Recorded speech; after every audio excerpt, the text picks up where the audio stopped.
Good morning बच्चों and welcome again in our हमारा channel आओ साइंस पढ़ें। और आज के इस वीडियोस में मैं लेकर आया हूं क्लास 6 के लिए chapter 4 that is a separation of substances.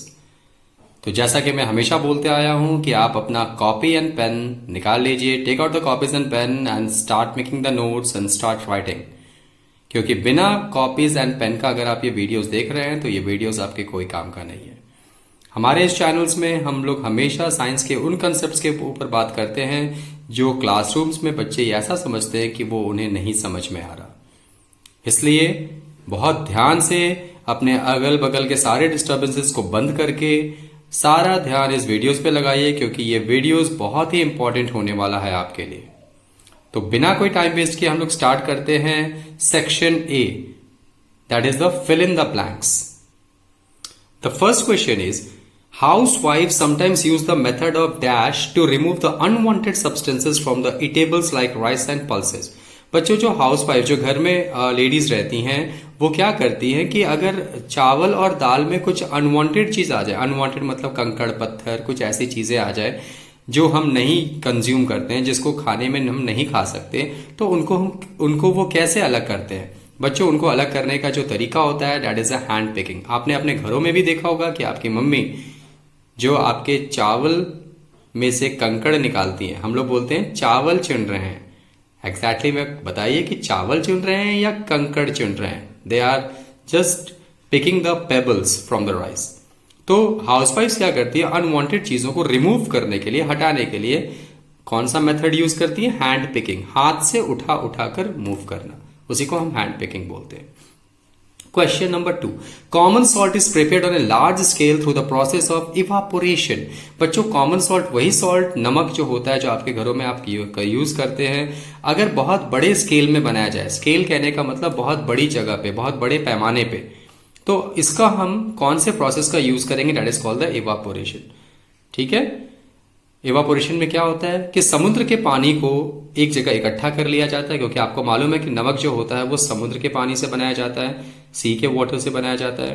तो समुद्र के पानी को एक बहुत बड़े जगह पे इकट्ठा कर लिया जाता है और सूरज की हीट से, because of the heating effect of the sun, the all the water it get evaporates. जितने भी पानी होते हैं वो सब वेपर बन के ऊपर चले जाते हैं, वेपोराइज्ड हो जाते हैं, और जो लास्ट में बच जाता है वो मेरा सॉल्ट रहता है। लेकिन वो जो सॉल्ट रहता है it's not a pure salt, उसको उसके बाद भी प्योर करने की जरूरत पड़ती है। मूव करते हैं क्वेश्चन नंबर 3।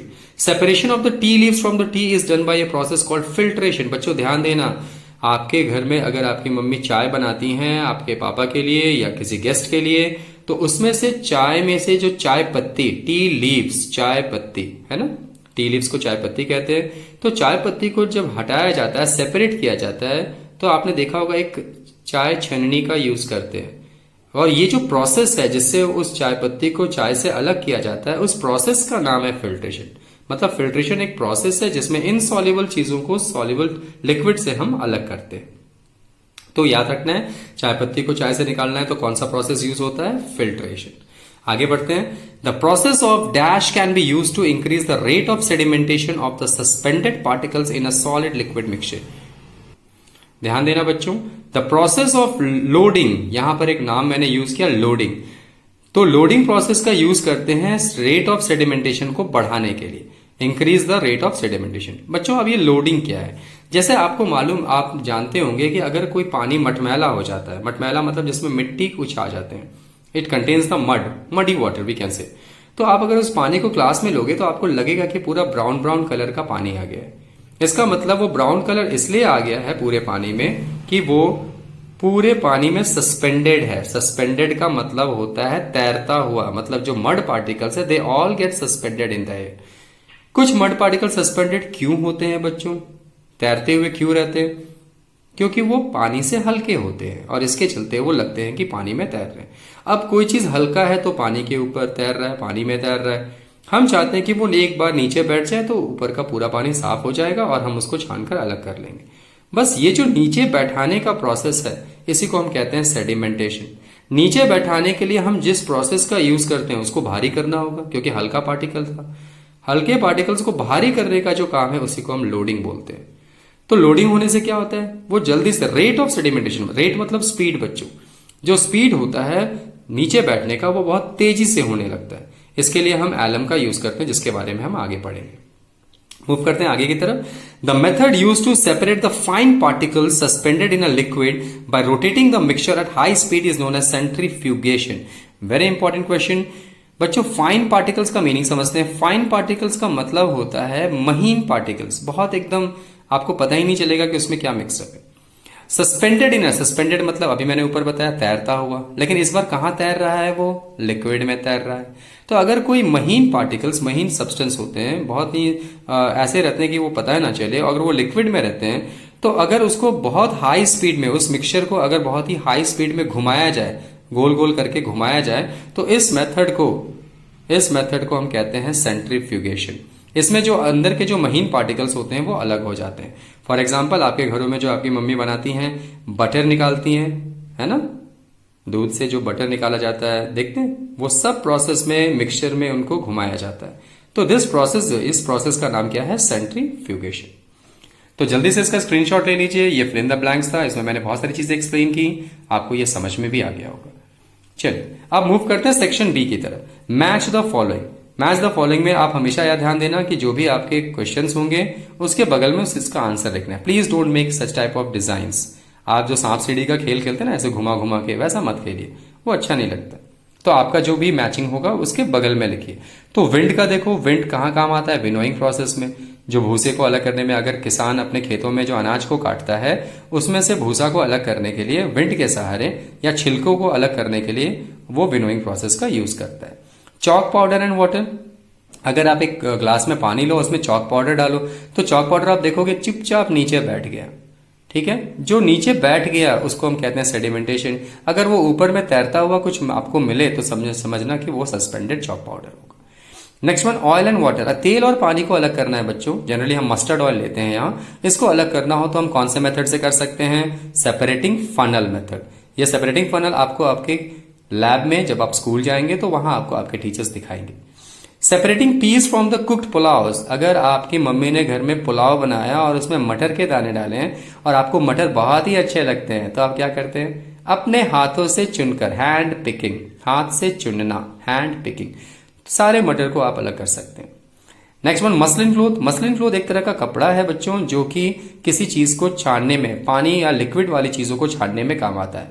आपने गांव में देखा होगा कि वहां के लोग चाय छन्नी का कम और कपड़ों का ज्यादा यूज करते हैं। तो मसलिन क्लोथ एक ऐसा कपड़ा होता है जो फिल्ट्रेशन के लिए, फिल्ट्रेशन मतलब छानना, फिल्टर करने के काम में लाया जाता है। Camphor and salt. कैम्फर मतलब कपूर, वही कपूर जो आप अपने घरों में जलाते हैं पूजा के दौरान। अगर कपूर में सॉल्ट मिल जाए तो इस प्रोसेस को, इसमें इन दोनों को अलग करने के लिए जिस प्रोसेस का यूज होता है उसको हम कहते हैं सब्लिमेशन। इसके बारे में और भी हम आगे स्टडी करेंगे। ठीक है, तो जल्दी से इसका स्क्रीनशॉट ले लीजिए। मूव करते हैं सेक्शन सी की तरफ। टिक द करेक्ट ऑप्शन, ये सेक्शन सी में। Which of the following is an example of A heterogeneous mixture. बच्चों हेट्रोजीनियस मिक्सचर को समझने के लिए हम ऐसा कर सकते हैं। बहुत बच्चों को कंफ्यूजन होती है that what is the differences between the homogeneous and heterogeneous. इसके बारे में आगे भी पढ़ेंगे, लेकिन एक नॉर्मल लेमन्स लैंग्वेज में आप समझ लीजिए। आप 2 ग्लास पानी लीजिए शीशे के ग्लास में, एक में आप नमक को मिला दीजिए और एक ग्लास में आप सैंड को डालिए, बालू। अब आप बताओ, अगर आप दोनों ग्लास को ले जाकर अपने किसी फ्रेंड्स को या अपने घर में पेरेंट्स को दिखाते हैं कि बताइए ये दोनों ग्लास में क्या है, तो आप देखेंगे कि आपके पेरेंट्स एक ग्लास में जिसमें सैंड और वाटर होता है उसके बारे में तो क्लियर बता देते हैं कि हाँ इसमें मेरा बालू है और पानी है, लेकिन दूसरे वाले में वो सिर्फ बोलेंगे पानी है। उनको ये नहीं पता चलेगा कि उसके अंदर आपने सॉल्ट मिलाया है या शुगर मिलाया है। तो बच्चों बस यही तो डिफरेंसेस है। जिस चीज में आपको पता न चले कि उसमें क्या क्या मिक्स्ड है, जिसको देखने पर लगता है कि वो यूनिफॉर्म कंपोजिशन हो जाते हैं, जिनका पूरा कंपोजिशन मिलाने पर वो एक जैसे दिखाई देते हैं, उनको हम कहते हैं होमोजीनियस। और जिसमें हम अलग अलग डिस्टिंग्विश कर सकते हैं, जिसको हम बांट सकते हैं, जो हमें महसूस हो सकता है कि हाँ इसमें अलग अलग चीजें हैं, दिखाई दे सकती हैं, हम आसानी से उसको डिस्टिंग्विश कर सकते हैं, उसको कहते हैं हेट्रोजीनियस। तो बच्चों यहां बताना है हेट्रोजीनियस मतलब जिसको हम अलग अलग कर सकते हैं। तो देखो पेबल्स इन राइस, पेबल्स मतलब कंकड़ पत्थर जो होते हैं चावल में, अगर कंकड़ पत्थर चावल में मिले तो क्या आप उसको अलग कर सकते हैं? बिल्कुल अलग कर सकते हैं। सो पेबल्स इन राइस, दोनों मिल गया तो मिक्सचर हो गया। तो मिक्सचर किस तरह का मिक्सचर है? यह हेट्रोजीनियस मिक्सचर है। ओके, मूव करते हैं next. Which one of the following is not an example of a pure substance. बच्चों ये एग्जाम्पल क्वेश्चन है कि इसमें ये कौन सा, ये इसमें से ऑप्शन बहुत सारे दिए हुए थे, इसमें से बताना था आपको कि कौन सा आपका प्योर सब्सटेंस नहीं है, not an example of a pure substance. बच्चों एयर आंसर होगा। यहां देखो मैंने क्रॉस करके CO2 लिखा, क्योंकि बहुत बच्चों को ऐसा लगता है कि सर कार्बन डाइऑक्साइड तो हमारे लिए जरूरी नहीं है, तो वो हम क्या प्योर सब्सटेंस बोलेंगे। बच्चे ऐसा समझते हैं कि carbon dioxide is not a pure substance, लेकिन बच्चों मैं आपको बता दूं कि कार्बन डाइऑक्साइड प्योर है, क्योंकि प्योर कहने का मतलब साइंस में कुछ अलग ही होता है। प्योर सब्सटेंस का मतलब ये होता है कि जो सब्सटेंस एक ही चीजों से बने हुए होते हैं। तो बच्चों देखो कार्बन डाइऑक्साइड में कार्बन और ऑक्सीजन की मदद से बने हुए, लेकिन एयर में अगर हम बात करें तो एयर इज अ मिक्सचर, बहुत तरह का मिक्सचर होता है। कभी ऑक्सीजन है, कभी ऑक्सीजन के साथ नाइट्रोजन के, कार्बन डाइऑक्साइड के साथ, आर्गन के साथ, डस्ट पार्टिकल्स के साथ, बहुत छोटे मोटे जर्म्स, मतलब एयर में बहुत सारी चीजें मिक्सड अप होती है, और इसके चलते हम एयर को प्योर सब्सटेंस नहीं कह सकते। लेकिन अगर एयर में से अगर हम किसी गैस को निकाल लें, जैसे CO2 को निकाल लिया, ऑक्सीजन को निकाल लिया, नाइट्रोजन को निकाल लिया, तो वो सब सब्सटेंस अलग अलग प्योर सब्सटेंस के रूप में जाने जाते हैं। तो very important question, carbon dioxide is not a pure substance, it is a impure, sorry it is not a impure substance, it's a pure substance. Carbon dioxide जो ये है वो मेरा प्योर सब्सटेंस है। मूव करते हैं आगे। The process of loading helps to, loading process किसके चलते हेल्प करता है, speed up the rate of sedimentation. देखो लोडिंग प्रोसेस मैंने आपको बताया था पहले कि लोड करना, भारी करना, तो भारी करने पे क्या होगा, कोई भी चीज नीचे बैठ जाएगा, मतलब उसका रेट बढ़ जाएगा, नीचे बैठने को सेडिमेंटेशन कहते हैं। तो लोडिंग प्रोसेस सेडिमेंटेशन के स्पीड को बढ़ा देता है, speed up the rate of sedimentation. Next one, the transferring the clear liquid into another container living behind the residue is called. अगर हम मान लो ये लोडिंग कर दिए, सेडिमेंटेशन हो गया, नीचे बैठ गया, तो अब अगर ऊपर का पानी को हम अलग करना चाहें किसी दूसरे बर्तन में, जो नीचे जमा है वो ट्रांसफर नहीं होना चाहिए, सिर्फ ऊपर का साफ पानी को अगर हम ट्रांसफर करते हैं दूसरे बर्तन में, तो इस ट्रांसफर को ही हम कहते हैं डिकैंटेशन। और अगर नीचे का इंप्योरिटीज को हम छानते हैं उसी को कहते हैं फिल्ट्रेशन।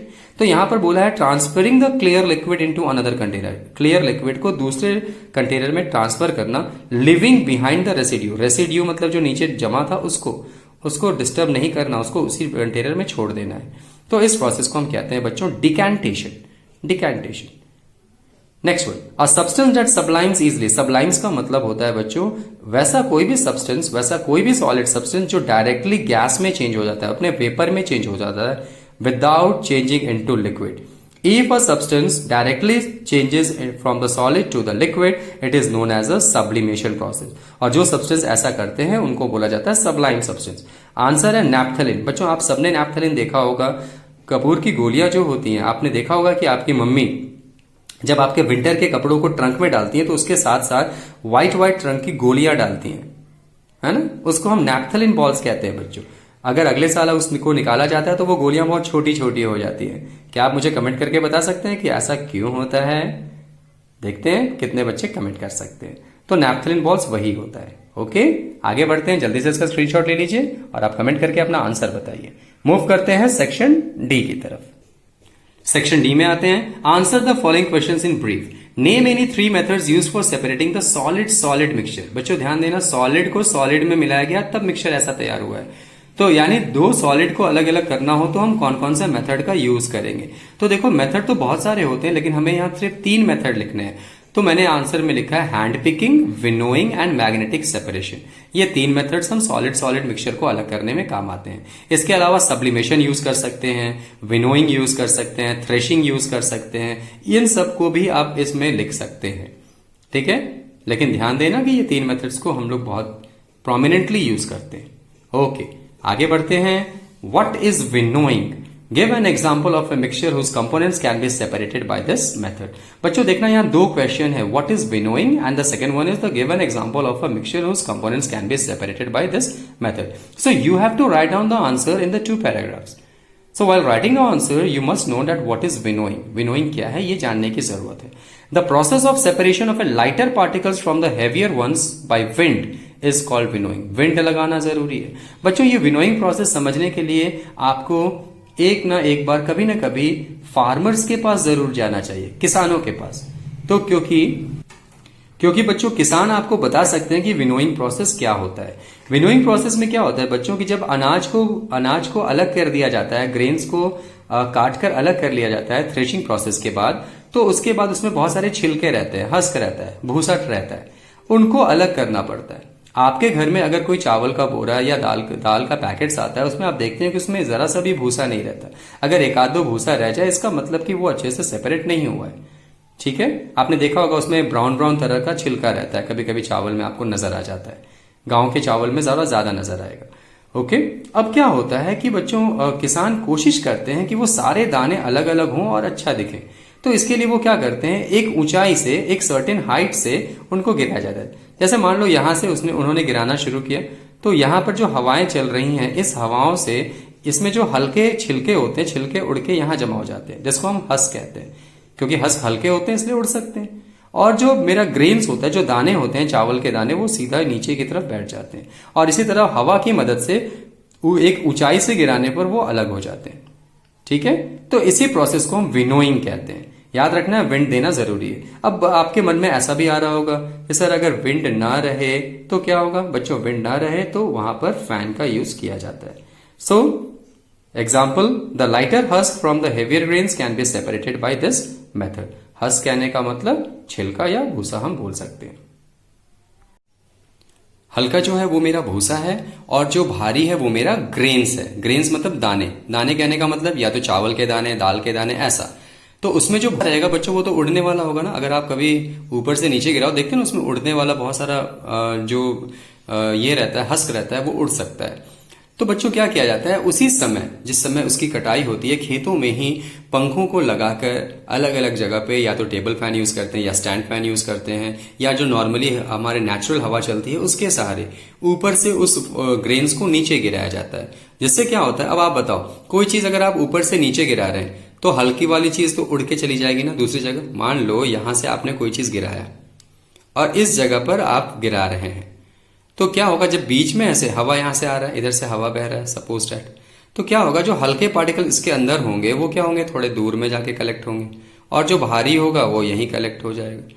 तो जो हस्क होता है वो हल्के होते हैं और इसी के चलते वो साइड में थोड़े कलेक्ट हो जाते हैं, और जो भारी होते हैं वो यहाँ गिरते हैं। बीच में एक पार्टीशन होता है ताकि आप इन दोनों पार्टिकल्स को अलग अलग कर लें। तो ये जो प्रोसेस है, इसी प्रोसेस को हम क्या कहते हैं, विनोइंग। इसके बारे में और भी आप अपने माता पिता से भी पता कर सकते हैं बच्चों, क्योंकि वो देखे हैं। आप इसकी बात जरूर करिए और कमेंट करके बताइए कि किसके मम्मी पापा ने उनको इसके बारे में समझाया है। ओके, आप बात तो करिए, स्टार्ट करना शुरू करिए। ओके, मूव करते हैं नेक्स्ट क्वेश्चन की तरफ। चलिए, third number, some iron pins get scattered on the carpet when you are expecting guest.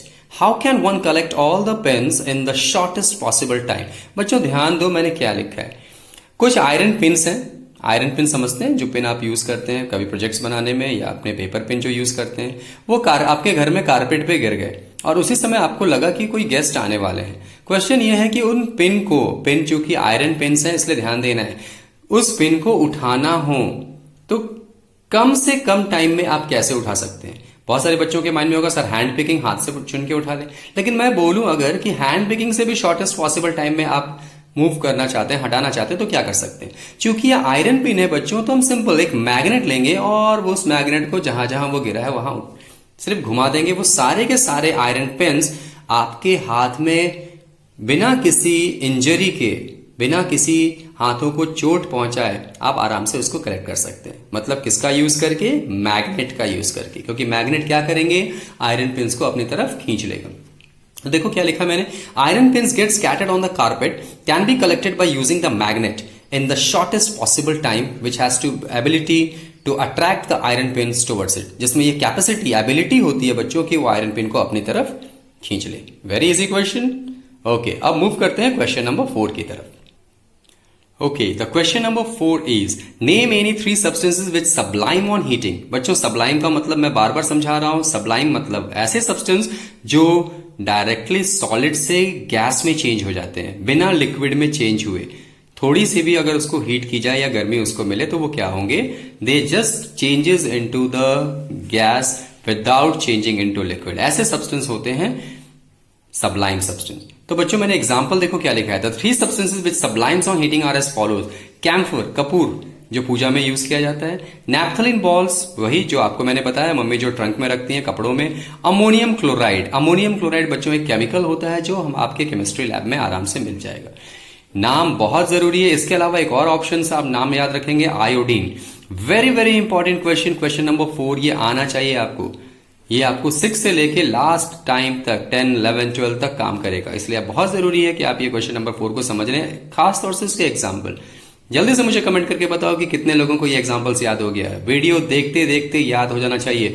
मैं चौथा एग्जाम्पल बोल रहा हूं, camphor, naphthalene balls, ammonium chloride और डी नंबर है आयोडीन। तो अगर आपने ये सुना है तो जल्दी से मुझे बताइए कि डी नंबर में मैंने क्या बोला, आयोडीन, IODINE। कमेंट करिए, तब मुझे पता चलेगा कि वाकई आप इस वीडियोस को बहुत सीरियसली देख रहे हैं। The three substances which sublimes on heating are as follows, camphor, naphthalene balls, ammonium chloride and iodine. चौथा है आयोडीन। आप सिर्फ फोर्थ वाला कमेंट कीजिए, that iodine is a sublime substance.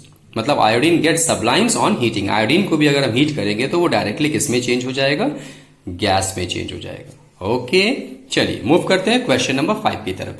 What is crystallisation? Name any 3 substances which can be purified using this technique. बच्चों ये question बहुत important है और बच्चे बहुत कंफ्यूज होते हैं। तो पहले इस क्वेश्चन के बारे में थोड़ा समझते हैं, उसके बाद हम लोग आगे बढ़ेंगे। सेक्शन डी का ये 4 और 5, सेक्शन डी का ये 4 और 5 वेरी इंपॉर्टेंट। चलिए 5 में आते हैं। What is crystallisation? बच्चों क्या होता है, मान लो मैंने एक एग्जाम्पल लिया, जैसे evaporation of the sea water, मतलब समुद्र के पानी में से पानी को निकालना। तो अगर बताओ, समुद्र के पानी को एक जगह इकट्ठा करते हैं, उसमें से पानी को निकाल देते हैं। कैसे निकालेंगे? सूरज की रोशनी से। वैसे ही निकलता है जैसे आपके कपड़े, धुले हुए कपड़े से पानी निकलता है। मम्मी कपड़ा वॉश करती हैं तो उसमें पानी आ जाता है, उसको मम्मी क्या करती हैं, धूप में डाल देती हैं। इससे क्या होता है, जो आपका पानी है उस कपड़े में, इट गेट्स इवापोरेटेड, यानी वो पानी इवापोरेट होके, यानी वेपर में चेंज करके एटमॉस्फेयर में चला जाता है, हवा में चला जाता है।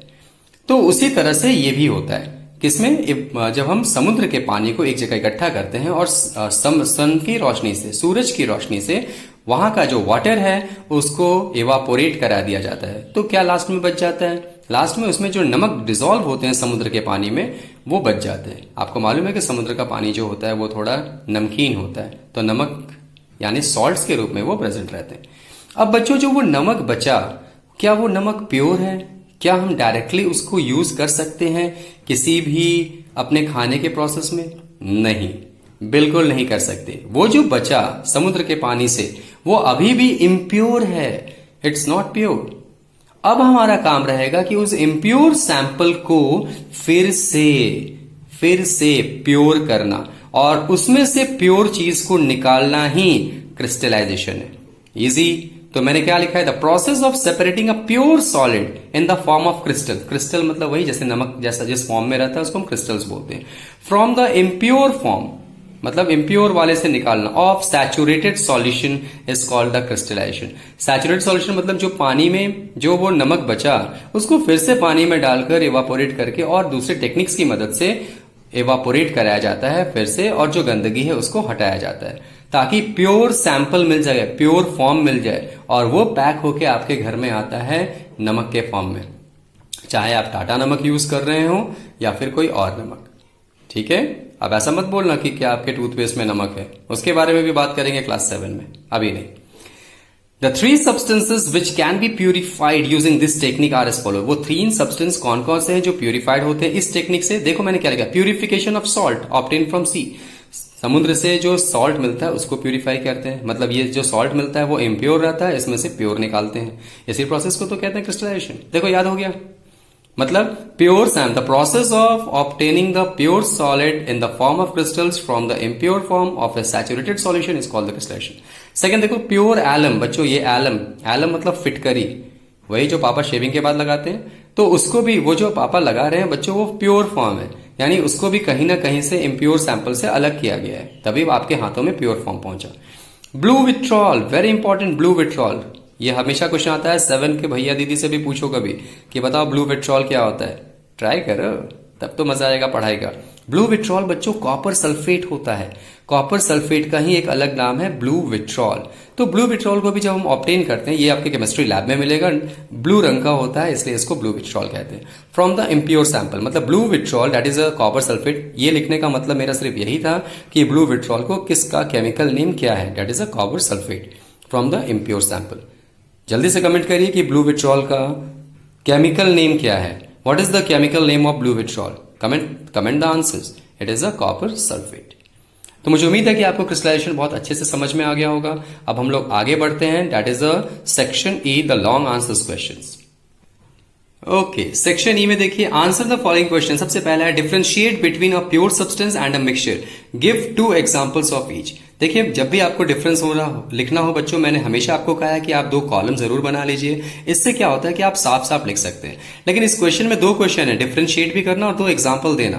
तो ये ध्यान देना है, आपको एग्जाम्पल्स भी लिखने हैं। तो देखो, चेक करते हैं, स्क्रीनशॉट ले सकते हैं आप, उसके बाद भी लिख सकते हैं। प्योर सब्सटेंस मैंने बनाया और मिक्सचर। प्योर सब्सटेंस का मतलब दो substance which are made up of only one kind of particle are called pure substance.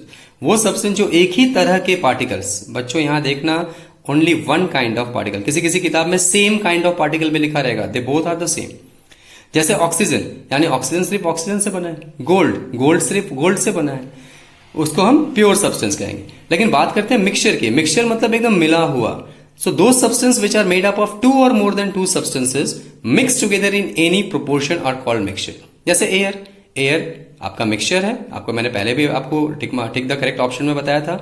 और एयर में क्या मिक्सअप होता है? Oxygen, nitrogen, carbon dioxide, dust particle, सारे मिक्सअप होते हैं। सी वाटर, समुद्र का पानी। समुद्र के पानी में पानी रहता है, नमक रहता है। नमक भी बहुत तरह के रहते हैं, जर्म्स रहते हैं और भी बहुत तरह के डस्ट पार्टिकल्स रहते हैं। तो आप देख सकते हैं, जो चीज मिला हुआ हो उसको मिक्सचर, और जो आपका एक ही चीज से बना हुआ हो that is a pure substance.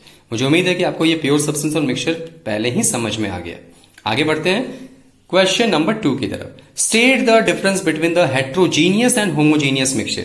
Mixture बच्चों 2 तरह के होते हैं। ऊपर में हमने जो मिक्सचर के बारे में बात की, इसको हम 2 तरह से क्लासिफाई कर सकते हैं। एक का नाम होता है हेट्रोजीनियस और एक का नाम होता है होमोजीनियस। कुछ भी लिखने से पहले आप ऐसा समझ लो कि हेट्रोजीनियस किसको कहेंगे और होमोजीनियस किसको कहेंगे, अगर आपको डाउट है तो। बच्चों समझना कि हेट्रोजीनियस का मतलब क्या है।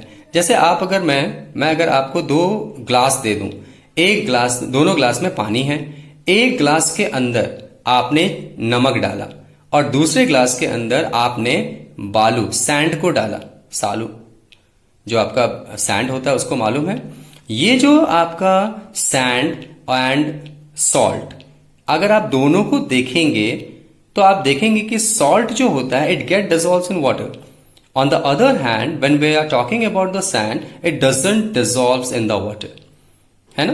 क्या बालू घुलेगा? नहीं। तो इसका मतलब it means what, that we can easily see the components that is present in the sand, in the mixture of sand and water. Sand और वाटर में जो चीज है हम वो देख पा रहे हैं, मतलब हम नोटिस कर पा रहे हैं कि वो क्या है, या तो सैंड है या और पानी है। लेकिन नमक वाले में अगर आप किसी से पूछो बताओ इसके अंदर क्या मिला हुआ, क्या वो बता पाएगा? नहीं।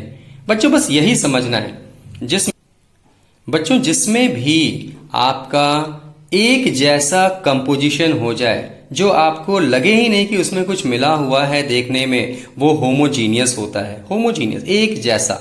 और जिसको आप देख सकते हैं कि उसमें क्या क्या मिला हुआ है, उसको हम हेट्रोजीनियस कह सकते हैं।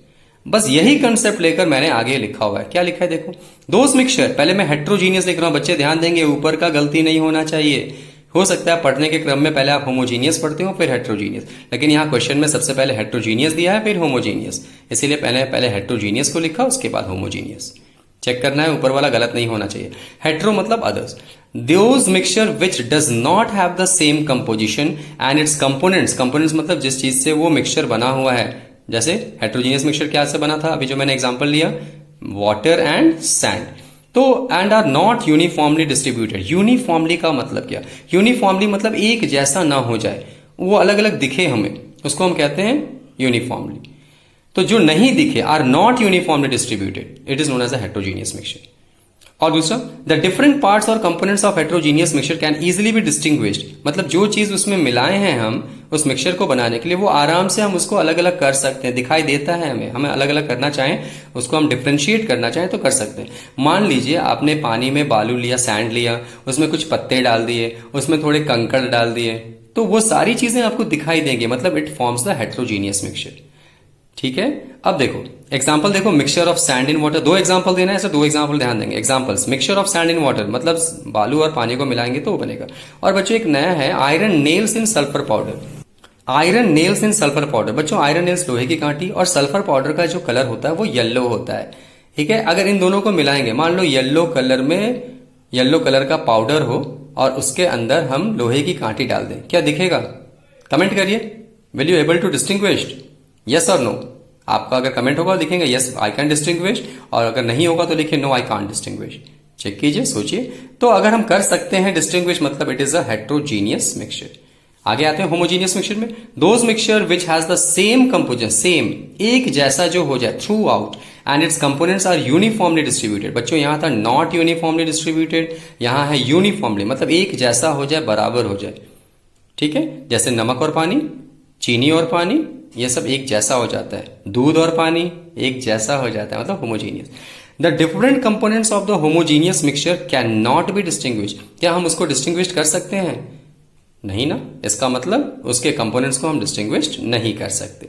आंसर देखो, एग्जांपल देखो, mixture of salt with water, नमक को पानी में मिलाएंगे तो होगा। और एक नया नाम है बच्चों एलॉयज। एलॉयज क्या होता है? मिक्सचर ऑफ मेटल्स, जब दो तीन मेटल्स को मिला दिया जाता है उसको एलॉयज कहते हैं। कोई बोले एग्जांपल बताओ, बताना। Steel, brass, bronze. ठीक है, स्टील जो आपने सुना होगा, वो स्टील जनरली एक तरह का मिक्सचर है। क्या क्या मिला रहता है उसमें? आयरन मिलता है और कार्बन मिलता है, उन दोनों को मिला के। Carbon as a non metal है, उसके बारे में हम आगे पढ़ेंगे। और ब्रास, आपके घर में तांबे का लोटा होगा बच्चों, वो सब, या पीतल का लोटा होगा, वो सब भी एलॉयज के रूप में काम करते हैं। मतलब एलॉयज का मतलब कोई पूछे व्हाट आर एलॉयज, तो alloys are the homogeneous mixture of metals. यहां मिक्सचर ऑफ मेटल्स देखा, आप लगा देंगे होमोजीनियस मिक्सचर ऑफ मेटल्स। ठीक है, मुझे उम्मीद है आपको हेट्रोजीनियस एंड होमोजीनियस समझ में आ गया होगा। जल्दी से इसका स्क्रीनशॉट ले लीजिए ताकि आप इसको नोट कर सकें। मूव करते हैं क्वेश्चन नंबर 3 की तरफ। क्वेश्चन है, can a mixture of iodine and camphor be separated by the sublimation method? Give reason for it answer. बच्चों आयोडीन और कैम्फर जरा याद करो, तो आपने अभी इससे पहले कमेंट किया था आयोडीन, याद करो, और उसी में एक और एग्जांपल, सबसे पहला एग्जांपल था कैम्फर। क्या ये दोनों सब्सटेंस सब्लाइम सब्सटेंस है? बिल्कुल है, क्योंकि ये दोनों substance they get changes into its vapour on heating without changing into liquid, so they both can undergoes the sublimation. It means iodine and camphor they both can undergoes the sublimation process. तो बच्चों जब दोनों ही gas में change हो जाएंगे तो क्या हम उसको अलग अलग कर पाएंगे? बिल्कुल नहीं। Can we able to separate them? No, we cannot be able to separate them. So मैंने आंसर लिखा है, no the mixture of iodine and camphor can not be separated by the sublimation method. It is because both of them get sublimed on heating, so it is difficult to separate them by the process of sublimation. बच्चों इसमें होना चाहिए था कि एक sublime करे और एक रह जाए, तभी तो कर. जैसे मान लो आयोडीन के साथ अगर बालू होता, सैंड होता, तो हम अलग कर सकते. आयोडीन ऊपर चला जाता वेपर बन के और बालू नीचे रह जाता. लेकिन यहां दोनों ही सब्लाइम हो सकते हैं, इसका मतलब दोनों को अलग करना थोड़ा मुश्किल है. Okay, we cannot able to separate the mixture of iodine and camphor because they both get sublimed on heating. मुझे उम्मीद है कि आपको ये बातें समझ में आ गई होंगी. मूव करते हैं क्वेश्चन नंबर 4 की तरफ. Why does the size of naphthalene balls put in open keep on reducing with the time? ऐसा क्यों होता है कि जो नैप्थलीन बॉल्स होते हैं, नैप्थलीन बॉल्स मतलब वही गोल वाली गोलियां, सफेद वाली, जो आपकी मम्मी ट्रंक में रखती हैं कपड़ों के बीच में, देखते हो. जब अगले साल आप उस कपड़ों को निकालते हो तो उसमें गोलियां बहुत छोटी हो जाती हैं, है ना. वो तो अंदर था तब छोटी हो गई, लेकिन अगर आप उस नैप्थलीन बॉल को कभी धूप में रख दो तो देखोगे वो अपने आप खत्म हो जाती है. एक काम करना, एक नैप्थलीन बॉल से ना छत के ऊपर जाके रख देना. You will see that it keeps on reducing. वो छोटी होती जा रही है. क्यों? क्योंकि वो सराउंडिंग से हीट लेकर धीरे धीरे वेपर में चेंज करती हैं. तो वही मैंने लिखा है, the naphthalene balls put in open, खुले में रखने पे, obtains the heat from the surrounding, मतलब सराउंडिंग से वो हीट लेती है. कोई गर्म नहीं करता उसको, सन की रोशनी से, अगल बगल की हीट से, सन की हीट से वो धीरे धीरे करके हीट को अब्सॉर्ब करते हैं और धीरे धीरे रिड्यूस होते हैं. And start सब्लाइमिंग. सब्लाइमिंग का मतलब that is it changes directly into vapor. If the solid substance directly changes into vapor, it is known as the subliming, which means it directly changes into gas. देखा मैंने लिखा, सबलाइमिंग का मतलब ही है कि जो डायरेक्टली गैस में चेंज हो जाए, वो सॉलिड जो डायरेक्टली गैस में चेंज हो जाए. So the size of naphthalene balls keep on reducing with time. इसीलिए जो साइज होता है नैप्थलीन बॉल का, जो बड़ा साइज होता है, वो धीरे धीरे करके रिड्यूस होता है. रिड्यूस मतलब छोटा होते जाता है टाइम बीतने के साथ साथ. मुझे उम्मीद है ये दोनों क्वेश्चन लगभग इक्वल ही हैं. दोनों में ही सब्लिमेशन के प्रोसेस के बारे में बात की है. तो आप देख सकते हैं कि जब दोनों ही क्वेश्चन सब्लिमेशन प्रोसेस को लेकर बात हो रही है, तो सब्लिमेशन का जो सेपरेटिंग मेथड है वो कितना इंपॉर्टेंट है आपको समझने के लिए. ओके, मूव करते हैं क्वेश्चन नंबर 5 की तरफ. देखिए 5 नंबर क्या है. After a dust storm how does rain water help in making air clear. Dust storm का मतलब क्या है बच्चों? कभी कभी आपने देखा होगा कि आपके घर के आसपास बहुत तेज आंधी चलती है जिसमें बहुत सारे धूल धक्कड़ उड़ते रहते हैं. डस्ट स्टॉर्म मतलब धूल की आंधी. तो जब धूल की आंधी चलती है तो देखते हो ना, सारा चीज जो हम देखते हैं अपने आसपास वो सब थोड़ा सा हम ये बोल सकते हैं इट्स नॉट क्वाइट विजिबल. वो अच्छे से दिखाई नहीं देता आसपास की जगह, क्योंकि लगता है कि थोड़ा धूल धूल है. लेकिन आप देखोगे जैसे ही बारिश हो जाती है लगता है कि पूरा क्रिस्टल क्लियर हो गया, एकदम साफ हो गया है ना. तो आखिर क्या होता है धूल, जो डस्ट स्टॉर्म्स होते हैं, after dust storms if the rain water comes, if the rain occurs, then how it makes the air clear. हवा इतना साफ कैसे हो जाता है? तो ध्यान से समझते हैं बच्चों. जब आपका एयर स्टॉर्म या डस्ट स्टॉर्म चल रहा होता है, उस समय डस्ट पार्टिकल जो होते हैं हवा में सस्पेंडेड मतलब तैरते हैं, हवा में उड़ते रहते हैं. उसी को तैरना बोलते हैं या सस्पेंडेड बोलते हैं. अब क्या होता है बच्चों कि जो सस्पेंडेड है वो अब हवा में तैर रहे हैं. तो सस्पेंडेड क्यों है? क्योंकि वो लाइटर पार्टिकल्स हैं, हवा में उड़ सकते हैं, हल्के होते हैं हवा में. तो जब बारिश होती है तो बारिश का पानी उन पार्टिकल्स को भिंगाकर वेट करके भारी बना देते हैं. और आपने पढ़ा है वही लोडिंग प्रोसेस, लोड कर देते हैं, भारी हैवीनेस बढ़ा देते हैं. और हैवीनेस बढ़ाने के बाद इट गेट्स सेटल डाउन, जमीन के नीचे, जमीन पर आ जाते हैं और हमारा जो हवा होता है वो क्लियर हो जाता है. तो वही मैंने लिखा है, देखो after a dust storm dust particle gate suspended in air. हवा में जब डस्ट स्टॉर्म्स होते हैं तो हवा में जो डस्ट पार्टिकल्स होते हैं वो सस्पेंडेड होते हैं, हवा में उड़ते रहते हैं. The rain water makes this lighter suspended particles heavier. जो बारिश का पानी है वो इस लाइटर मतलब हल्का, सस्पेंडेड मतलब तैरता हुआ, और पार्टिकल मतलब डस्ट पार्टिकल, उसको हेवियर करते हैं. हेवियर मतलब भारी बना देते हैं bye the process of loading. Loading कैसे करेंगे? इसमें एलम की जरूरत नहीं पड़ी. डायरेक्टली पानी की इतनी कैपेसिटी हुई कि वो हवा के जो डस्ट पार्टिकल्स हैं उनको भारी बना सकते हैं. ऐसा नहीं सोचना है कि लोडिंग में हमेशा हम एलम का यूज करेंगे. ठीक है, लिक्विड में अगर रहेगा तो हम एलम का यूज करते हैं. चूंकि यहाँ हवा है इसलिए पानी डायरेक्टली वो काम कर सकता है. As a result the dust particle settles down to the earth and air becomes clear. इसी के साथ क्या होता है, द डस्ट पार्टिकल्स नीचे बैठ जाते हैं. कहाँ? हमारी जमीन पे, अर्थ पे, और हवा जो है वो साफ हो जाती है. मुझे उम्मीद है कि आपको ये सेक्शन डी बहुत अच्छे से समझ में आ गया होगा. आपको बहुत नई नई जानकारियां भी मिल रही होंगी. You all are getting the knowledges from the different sources. So now we will move to the section E. Section E में ही हम कर रहे हैं. We are moving to the question number 6. Okay, when you are moving to the question number 6, the question is sawdust mixed in water cannot be separated by the sedimentation method. Why? sawdust मतलब जो आपका, आप देखते हो कभी कभी हम चावल निकालते हैं तो उसमें थोड़ा सा पाउडर जैसा भी कुछ निकलता है, sawdust. वो भूसा का जो डस्ट होता है उसी को sawdust कहते हैं. sawdust present in water is the lighter component, वो हल्का होता है. then water से हल्का होता है. तो बताओ वाटर से अगर हल्का रहे तो फ्लोट करेगा या सिंक करेगा? तैरेगा या डूब जाएगा? सिंक मतलब डूबना.